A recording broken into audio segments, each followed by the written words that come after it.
শুধুমাত্র মিছিল মিটিং সমাবেশ করার জন্য নয়, দেশ করার জন্য বিএনপির সৃষ্টি হয়েছে বলে মন্তব্য করেছেন দলের স্থায়ী কমিটির সদস্য আমির খসরু মাহমুদ চৌধুরী। তিনি আজ চট্টগ্রামে জলাবদ্ধতা নিরসনে বিএনপির উদ্যোগে স্বেচ্ছাশ্রমের ভিত্তিতে খাল খনন কার্যক্রম উদ্বোধন অনুষ্ঠানে এই কথা বলেন।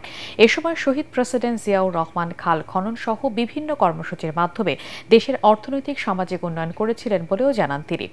উত্তর কাট্টলি নাজির খাল ও কালির ছড়া খাল খনন কর্মসূচি শেষে তিনি বলেন, দেশ করার যত রকম ফর্মুলা আছে তার শহীদ প্রেসিডেন্ট জিয়াউর রহমান দিয়ে গেছেন।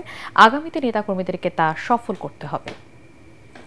হয়তো 13,000 কোটি টাকা বিনিয়োগ হয়েছে, তা আপনারাই বলেন, আপনারা কি এর কোনো প্রতিফলন যে খালগুলোতে দেখছেন না পানি নিষ্কাশনে দেখছেন? চট্টগ্রাম তো একটু বৃষ্টি হলে এখনো ডুবে যাচ্ছে। তো সুতরাং আগে কি হয়েছে এটা বলার দরকার হয় না। কথা হচ্ছে জনগণের ভোটে নির্বাচিত না হলে, জনগণের কাছে দায়বদ্ধ না থাকলে যা হয় তাই হয়েছে।